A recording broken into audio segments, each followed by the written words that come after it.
All right, we're going to go out to Cheyenne, Wyoming and talk to Devin. What's up, Devin? Hey, how you doing, Dr. John? I'm good, man. What's happening in your world? Well, we got 5 inches of snow. I'm leaving the gym right now. Great job going to the gym in the snow. That was a dope flex. And anybody listening to this, you're going to sound awesome, by the way. Like, it was just snowing, so I went to get ripped. What workout did you do today? We were doing back today. We're doing back. Are you a bro? Or you got a jacked up truck and you're just crushing it? I really wish I had a jacked up truck. I have a small little Nissan Frontier that I can't even fit my two babies. Good for you, man. You're my hero.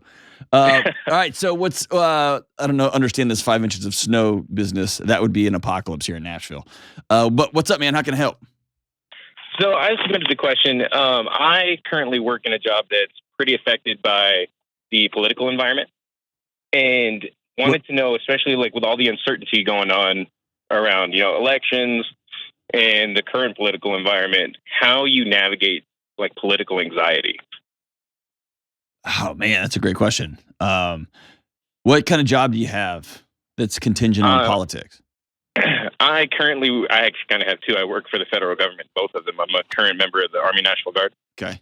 And I also work for the Veterans Affairs Medical Center here. Okay. So what are your bigger concerns? Are you worried about policies? Are you worried about mandates? What are you worried about? No, mostly policies, especially fiscal policy that could affect, my job.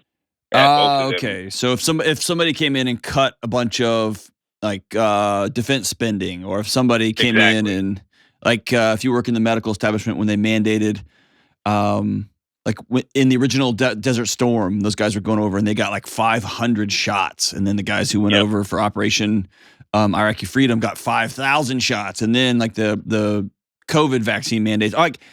So I'm not a veteran. I spent a lot of my career with them, but I'm not one. My understanding is part of entering into that community is you sign away that conversation. Does that make sense? Yeah, I mean, that's true. And so I guess backing out of it, I don't give politics a second of my life. None. Zero. And so if you're in a job that is contingent on, I guess any job at any time could be subject to there being challenges in the marketplace, challenges in your boss decides, hey, we don't want to, I think Amazon just decided, hey, we're not going to do Alexa anymore. So they're laying off thousands of people. Like that just happens. And that's why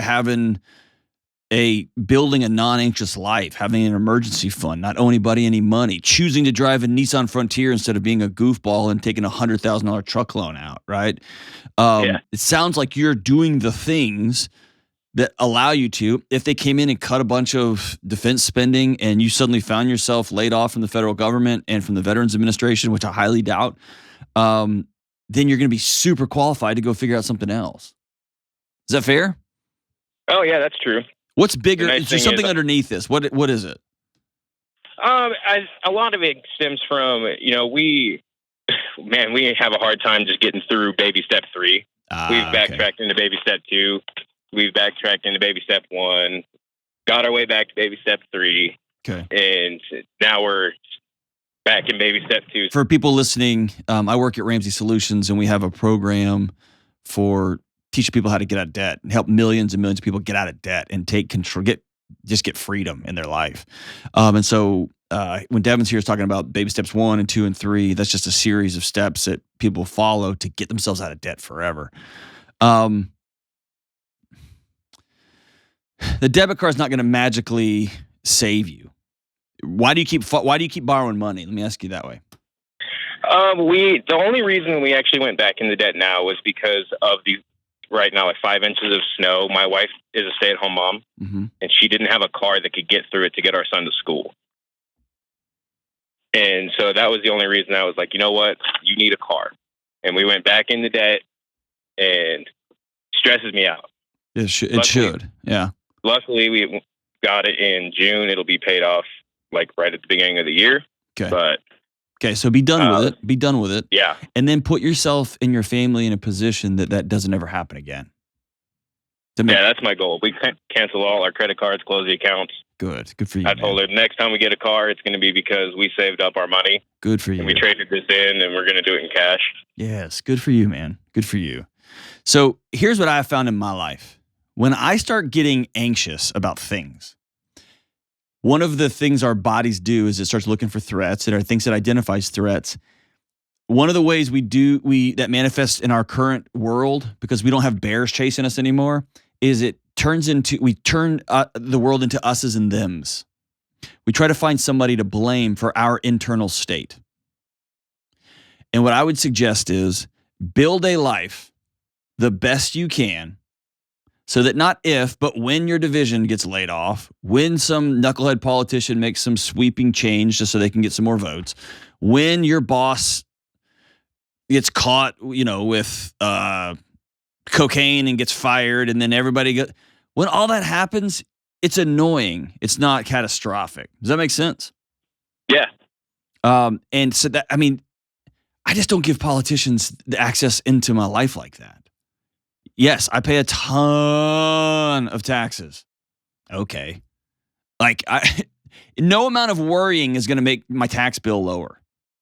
No amount of me banging on things and hitting things and getting mad is going to solve that, right? True.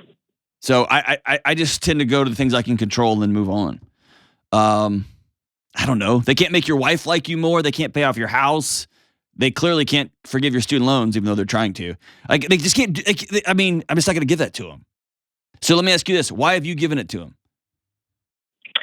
It's probably just how I've been raised. Ever since I was a little boy, I always had somebody who had politics on the TV. Oh man, dude, break the cycle. Break the cycle. Put Andy Griffith on the TV. Funny enough, that's actually what we play on our TV at the VA. Yeah, play Andy Griffith. That'll cheer everybody up. That's a good, upstanding guy. Break that cycle, man. Let your kids believe that their neighborhood and their community and their local church and their integrity and hard work and discipline, daily practices, that has much more influence on their future than some suit in some Capitol building somewhere. Yeah, that sounds like a good plan. Is that fair? I just, you sound like a young dad who's really busting his butt and kicking butt and working hard, and you found yourself with your pants down again. It snowed 5 inches, not literally your pants down, but it snowed 5 inches, and all of a sudden you went and bought a car. And God, I feel sick doing this, just borrowing money on a depreciating asset at 14% interest or whatever they're charging now.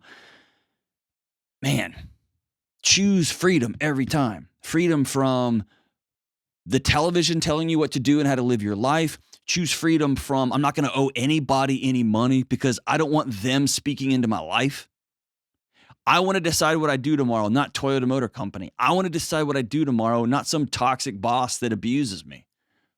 I want to decide what me and my family, where we're going to live and what we're going to do, not some politician. I'm just not going to give those people access into my soul. Do I vote? Yeah. Do I participate? Yes. Absolutely I do. And I go to the carnival and I throw my one ping pong ball into the little bowl, hoping I get a goldfish. And sometimes my man or woman wins and sometimes they don't. Then I'm done worrying about it. Because no amount of rage or anger, it doesn't make gas prices any cheaper.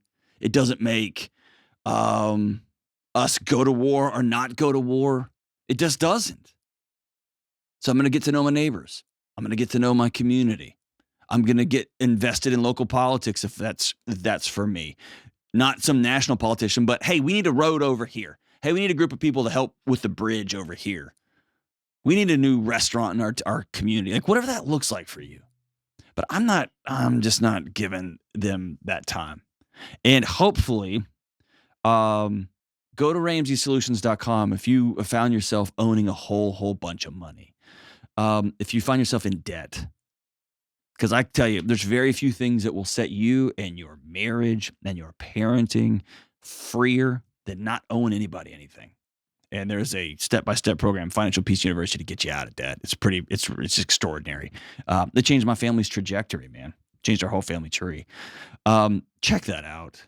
But beyond all, don't, don't get into political stress. They just don't get that. They don't get rent-free space in my head anymore. The space up here is expensive now. And if I know one thing, they like to spend other people's money, not theirs. So they're not going to be renting my head space anytime soon.